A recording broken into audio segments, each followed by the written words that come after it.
우리는 지금 예수님이 참으로 부활하신다는 질문에 대해 생각해 보고 있습니다. 지난주에는 부활의 첫 번째 증인이 여성들로 기록되어 있는 문제에 대해 살펴보았습니다. 오늘은 두 번째 증거를 말씀드리려 합니다. 그것은 바로 빈 무덤의 증거입니다. 성경은 예수님의 무덤이 비어있다고 일관되게 주장합니다. 예수님이 부활하셔서 무덤에서 나오셨기 때문에 무덤이 비어있다는 주장입니다.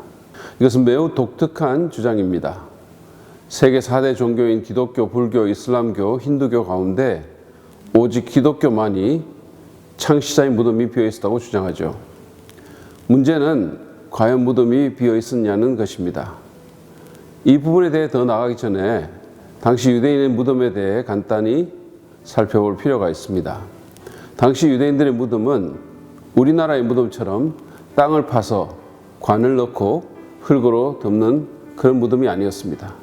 그들의 무덤은 예루살렘 지역의 지형적인 특성상 자연 동굴이나 바위를 뚫어 마치 방처럼 생긴 공간을 무덤으로 사용하였습니다. 그리고 입구를 큰 돌로 막아 놓았죠. 당연히 예수님도 그와 같은 무덤에 묻혔습니다. 근데 그 무덤이 비어 있었다는 것입니다. 예수님의 무덤이 비어 있었다는 주장은 초대교회 때부터 일관되게 나온 것입니다. 그럼에도 불구하고 지난 2000년 동안 누구도 이 주장을 제대로 부인하지 못했습니다. 예수님의 대적들이나 비판자들도 마찬가지입니다. 그들은 빈 무덤 자체를 부인할 수 없었기 때문에 그것을 설명하는 다양한 이론을 들고 나왔죠. 몇 가지만 소개하자면 먼저 기절설이 있습니다. 예수님이 진짜 죽은 것이 아니라 기절해서 무덤에 들어갔다가 서늘한 무덤의 냉기와 향품의 향기에 정신을 차리고 무덤에서 나왔다는 이론입니다. 대답할 가치도 없지만 그래도 반박을 하자면 예수의 사형이 동시대 역사가인 타키투스의 역사책에도 기록될 만큼 당시 사회의 큰 관심사였기 때문에 죽지 않은 상태에서 무덤에 둘 수가 없었다는 것입니다. 그리고 설사 기절한 채로 무덤에 들어가 기절해서 깨어났다고 해도 탈골된 어깨로 어떻게 돌로 된 무덤문을 열고 나올 수 있겠으며 나왔다 하더라도 불과 몇 시간 전에 못 박힌 발로 어떻게 그 무덤 앞에서 중무장을 한 채 지키는 로마의 경비병을 피해서 달아날 수 있었겠습니까? 말이 안 되는 주장입니다. 또 하나는 도적설인데 이는 초대교회 때부터 유포되었던 주장으로서 예수님의 제자들이 스승의 사체를 훔쳐간 후에 부활을 날조했다는 것입니다. 그러나 당시 예수의 제자들은 공포에 사로잡혀 피신 상태에 있었고 무덤에는 로마의 군인들이 보초를 서고 있어서 이런 일이 일어날 가능성은 1도 없었습니다. 그리고 무엇보다도 그렇게 할 아무런 동기도 없었죠. 당시 엄격한 유일신 체제하의 사회에서 종교의 자유가 없었고 이단은 무자비하게 박멸되었던 사회에서 이런 무모한 날조를 해서 그들이 얻을 유익이 무엇이겠습니까? 그리고 제자들이 이런 식으로 부활을 날조했다고 합시다. 그러면 이 날조의 비밀이 끝까지 유지되는 것이 가능했을까요? 11명의 제자들과 예수의 동생들 그리고 여인들까지 치면 최소 20명에 달하는 사람들 가운데 원수들에게 해유되거나 양심선언을 하는 사람이 한 사람도 없이 계속해서 갈 수가 있었을까요? 또 다른 하나는 착각설인데 예수님의 무덤을 찾은 자들이 다른 사람의 빈 무덤을 보고 예수님이 부활한 것으로 믿었다는 주장입니다. 만약에 이게 사실이었다면 예수 부활에 대한 소식이 예루살렘에서 들불처럼 퍼져나갈 때 모든 정보력과 군사력을 장악하고 있었던 예수님의 대적들이 진짜 무덤을 찾아서 시신을 공개하면 되었을 것입니다.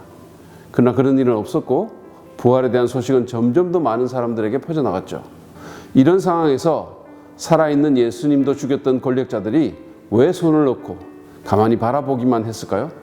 무덤은 진짜 비었고 시신은 없었기 때문입니다. 마지막으로 빈 무덤을 설명하는 반대자의 이론을 하나만 더 소개하자면 환상설이라는 것입니다. 이는 예수님의 부활을 갈망하던 제자들이나 여인들이 환상을 보고 그리스도가 부활한 것으로 믿게 되었다는 주장이죠. 사실 당시 제자들은 예수님의 부활을 믿거나 전혀 기대하지 않았습니다. 왜냐하면 당시 유대교가 마지막 날 집단적 부활 외에 각 사람의 개별적 부활을 가르치지도 믿지도 않았기 때문입니다. 제자들은 유대인으로서 평생 그런 교육을 받아왔기 때문에 예수님의 부활을 기대하지 않았고 갈망은 더더욱 하지 않았습니다. 그런데 무슨 환상을 봅니까? 설사 그랬다 하더라도 환상은 개인적인 것입니다.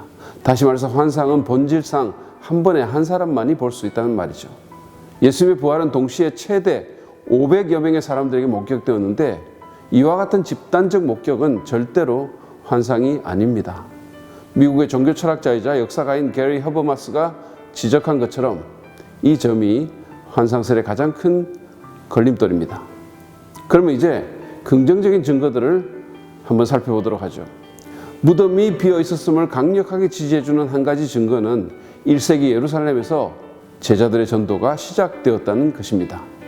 널리 알려진 대로 예루살렘은 예수님이 십자가 처형을 당했던 곳입니다. 그리고 그것은 로마 총독 빌라도와 유대교의 대제사장들 같은 예수님의 원수들이 우글거리는 곳이었습니다. 유대교의 상징인 성전이 있는가 하면 예수님의 무덤이 있기도 했었죠. 근데 제자들은 바로 여기서 전도를 시작했습니다. 그 전도의 내용은 교리나 지침이나 규범이나 가르침이 아니라 소식, 즉 뉴스였습니다. 그들은 죽었던 사람이 다시 살아났다는 소식을 전했습니다. 십자가에 달려 완전히 죽어서 무덤에 장사까지 지낸 예수라는 당시의 유명인이 살아났다는 소식, 그것이 제자들 전도의 내용이었습니다. 제자들이 예루살렘에서 전도를 시작했고 그 내용은 죽었던 예수의 부활이었다는 소식, 여기까지는 다 사실입니다. 역사가들과 비평가들도 인정하는 사실입니다. 근데 만약에 무덤이 비어있지 않았다면 그들이 예루살렘에서 이런 식의 전도 활동을 할 수 있었을까요? 그럴 수 없었을 것입니다. 그것은 너무 위험하고 무모한 짓이기 때문입니다. 말하자면 이것은 일제강점기에 독립운동가들이 도쿄의 한복판에서 드러내놓고 독립운동을 하는 식입니다. 앞서 언급한 것처럼 당시 예루살렘에는 대중들의 엄청난 지지를 받았던 인기 절정의 예수님도 십자가에 못 박아 죽였던 강력한 원수들이 있었습니다. 그런데 그들은 왜 예루살렘에서 부활의 소식이 전해지는 것을 막을 수 없었을까요? 후환을 없애기 위해서 예수의 무덤에 경비병을 세울 정도로 무덤에 관심이 많았고 원하기만 했다면 예수가 묻힌 무덤 정도야 쉽게 찾아낼 수 있었을 텐데 그들은 왜 무덤을 공개하고 시체를 내보이지 않았을까요? 그러면 게임은 바로 끝났을 것입니다. 당시 수많은 사람들이 제자들의 전도에 반응해서 예수를 믿고 있었는데 권력자들이 사람들 앞에서 무덤을 공개하면 그날로 기독교는 죽을 수 있었습니다. 그런데 예수님의 원수들은 한 번도 그런 시도를 하지 않았죠. 왜 그랬을까요? 실제로 무덤이 비어 있었기 때문입니다. 그래서 제자들이 더 담대히 예루살렘에서 부활의 소식을 전할 수 있었고 당시 어떤 기록에 의하면 예루살렘 인구의 거의 반이 예수님을 믿게 되었던 것입니다. 빈 무덤을 지지해주는 또 한 가지 단서를 덧붙이자면 초대교회가 예수님의 무덤에 대해서 완전히 무관심했다는 것입니다. 일반적으로 다른 종교의 경우에 창시자의 무덤을 크고 화려하게 꾸미면서 그 무덤을 성지로 만드는 것이 상식입니다. 이를테면 회교의 창시자인 마호메트의 경우 그 무덤이 현재 사우디아라비아의 메디나에 있고 해마다 수백만 명의 순례객들이 방문해서 경배합니다. 유교를 만든 공자의 경우는 어떨까요? 그의 무덤은 고향인 산동성 치우에 있으며 그 옆에는 500평이 넘는 공묘라는 웅장한 사당이 있어서 많은 사람들이 그를 경배하고 있습니다. 그런가 하면 불교의 창시자인 스가모니의 경우 그의 유해가 하장된 터 위에 석가를 기념한 높이 46m의 벽돌탑이 우뚝 서 있습니다. 그런데 그것만이 아니라 화장 후 석가의 몸에서 나온 많은 사리들이 8등분되어 8개국에 보내게 되고 그곳에서 탑이 세워집니다. 이 탑은 석가의 사리를 보관하기 위한 것으로 쉽게 말해서 석가의 무덤이라고 할 수 있습니다.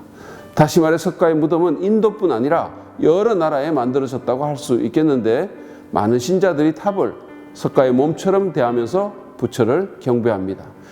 그런데 유독 기독교만 그 창시자의 무덤에 처음부터 전혀 관심이 없었습니다. 역사를 공부해보면 사도들이나 초대교회 성도들 그리고 고대의 교부들 중 누구도 예수님의 무덤을 찾아서 순례를 하거나 경배를 했다는 기록은 전무합니다. 사람들은 무덤에 대해서 완전히 무관심했고 그것은 지금까지도 마찬가지입니다. 그래서 예수님의 무덤 위치를 추정할 뿐 그곳이 정확하게 어디인지를 알지도 못하고 있습니다. 왜 그럴까요? 처음부터 무덤이 비어 있었고 예수님은 부활하셨기 때문이 아닐까요? 그렇습니다. 그렇다고 보는 것이 가장 합리적이라고 생각합니다. 오늘은 예수님의 부활을 지지해주는 빈 무덤의 증거에 대해서 살펴봤습니다. 일단 지난 2000년간 예수님의 부활이 아닌 다른 것으로 빈 무덤을 설명하려는 여러 시도들은 다 실패했습니다. 또한 예수님이 죽으시고 그분의 원수들이 우글거리는 예루살렘에서 부활의 소식을 알리는 전도가 시작되었다는 것과 초대교회 예수님 무덤에 대한 완전한 무관심이 예수님이 부활하셨고 무덤은 실제로 비어 있었다는 사실을 지지해 줍니다. 오늘은 여기까지 하겠습니다. 오늘 내용이 조금이라도 도움이 되셨다면 구독과 좋아요를 눌러주십시오. 대단히 감사합니다.